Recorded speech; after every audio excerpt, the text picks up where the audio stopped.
Bonjour et bienvenue aux Pépites de Dieu. Alors aujourd'hui nous allons voir comment et pourquoi Satan veut nous empêcher de proclamer la parole de Dieu sur nos vies. Ensuite je témoignerai de ma propre expérience. Déjà il faut savoir qu'il y a une puissance dans la proclamation de la parole de Dieu. Parce que lorsque nous déclarons la parole, nous donnons corps à ce que nous croyons. Nous donnons corps à ce que nous attendons comme manifestation de la part de Dieu. Donc, lorsque nous proclamons avec foi, avec un cœur qui croit, avec un cœur qui a soif de voir l'action de Dieu, il se passe forcément quelque chose dans le monde spirituel. Et ça, le malin le sait.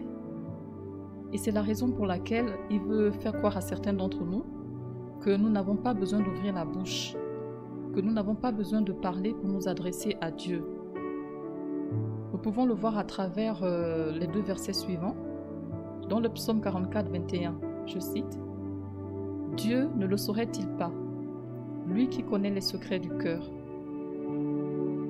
Dans 1 Roi 8, 39, je cite « Exauce-le des cieux, du lieu de ta demeure, et pardonne. Agis et rends à chacun selon ses voies, toi qui connais le cœur de chacun, car seul tu connais le cœur de tous les enfants des hommes. » Ces deux versets montrent que Dieu connaît nos cœurs. Dieu sait ce que nous avons sur le cœur comme pensée, comme désir. Et ça, c'est une réalité. Mais Satan veut nous faire croire que, comme Dieu lit dans les cœurs, il ne nous est pas nécessaire de déclarer quoi que ce soit. Il ne nous est pas nécessaire d'ouvrir nos bouches pour parler à Dieu. Donc le père du mensonge détourne la parole de Dieu. Il met tous ses efforts pour nous fermer la bouche, pour nous mentir. Il veut nous faire croire que Dieu, qui sonde les cœurs, n'a plus besoin d'entendre nos voix, que nous pouvons le prier en silence, dans le silence. Oui, c'est vrai que la prière peut être intérieure, silencieuse, mais lorsqu'il s'agit de proclamation, nous devons ouvrir notre bouche. Car la Bible déclare que la mort et la vie sont au pouvoir de la langue. De plus, Dieu a créé le monde et tout ce qu'il contient avec la parole. Donc tout est dit à travers ces versets. Le malin veut nous faire entrer dans de fausses croyances.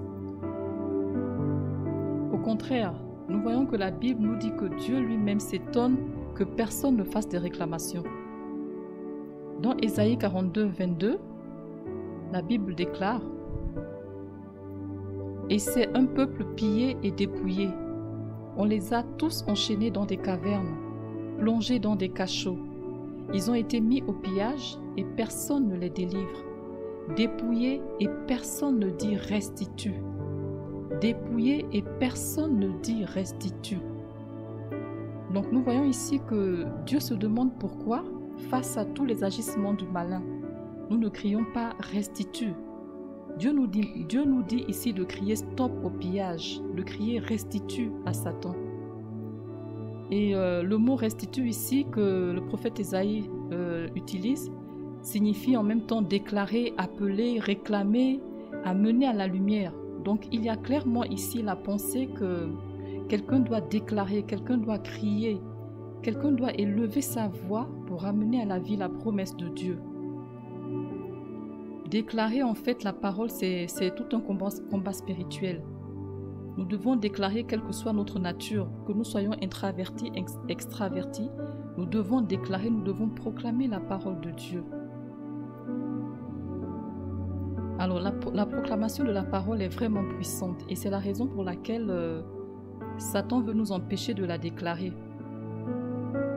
Mais dans Jean 1,1, la Bible déclare « Au commencement était la parole, et la parole était avec Dieu, et la parole était Dieu. » Et la parole était Dieu. Donc la parole, c'est Dieu. Donc quand nous proclamons la parole, nous mettons Dieu devant nous pour aller combattre l'ennemi.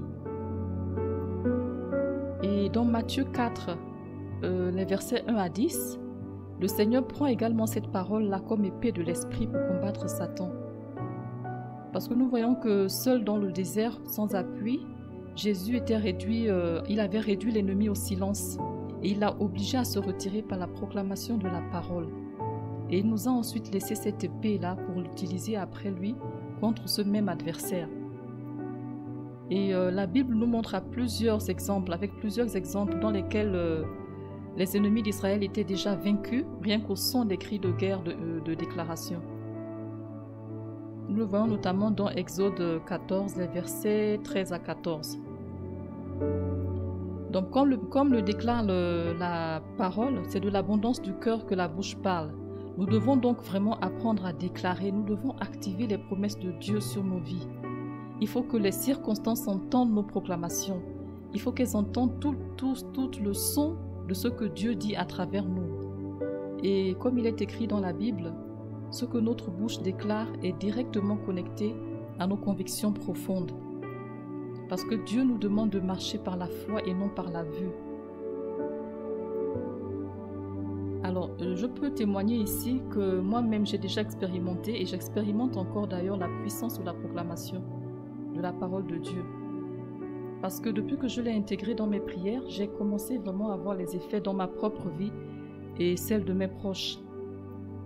Déjà pendant longtemps, j'ai toujours prié intérieurement. Je ne comprenais pas pourquoi certains chrétiens criaient en priant. Et depuis lors, j'ai vu plusieurs changements positifs dans ma vie grâce à la puissance de la déclaration. Parce que au début de mes proclamations, j'appelais la communion avec Dieu, le zèle pour le Seigneur. Je lui demandais de m'apprendre à passer du temps dans sa présence. Je n'arrivais pas à m'organiser pour la méditation de la parole comme pour les temps de prière personnelle.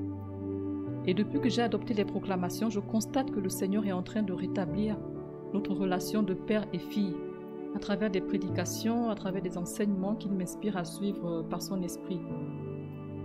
Je n'arrivais jamais à ressentir cette relation dans le passé, mais l'Esprit Saint m'a conduite dans des enseignements, des prières qui ont révélé cette facette-là, cette face de père. À travers les proclamations, le Seigneur a également réorganisé mon temps de prière sur la journée. Je réalise que cette organisation me permet d'avoir plus de temps pour la méditation, plus de temps pour la communion et l'écoute. Et j'ai pu également trouver une tranche horaire pour les moments d'intercession, entre autres. Alors je réalise que ce bouleversement répond complètement à une préoccupation que je ressentais déjà depuis un moment. Avec les prières de proclamation, le Seigneur est également en train de faire bouger les choses dans ma famille. Pour exemple, il a mis le doigt sur un blocage précis que l'une de mes sœurs subit sous notre nez depuis des années et qui l'empêche de s'épanouir. D'autres situations, notamment dans mon entourage, ont été également révélées et le Seigneur m'a permis de pouvoir prier pour toutes ces situations-là. Car comme il le dit, toutes choses étant mises en évidence par la lumière sont rendues manifestes, car la lumière est celle qui manifeste tout. Et donc depuis lors, je passe de révélation en révélation, je passe de téléchargement en téléchargement. Et je suis convaincue que ce n'est que le début. Il y a un temps pour prier et il y a un temps pour déclarer, pour réclamer. Et la proclamation, elle est vocale. Et c'est là que réside sa puissance. Donc, je nous encourage vraiment à mettre cela en pratique dans nos vies respectives. Parce que c'est le Père lui-même qui nous demande de le faire. Parce que c'est lui-même qui veut nous donner quelque chose en fait. Il veut que notre demande rencontre son désir à travers la proclamation. Alors voilà, j'espère que cette pépite vous a édifié. Je vous dis donc à très bientôt pour une nouvelle pépite. Que Dieu vous bénisse.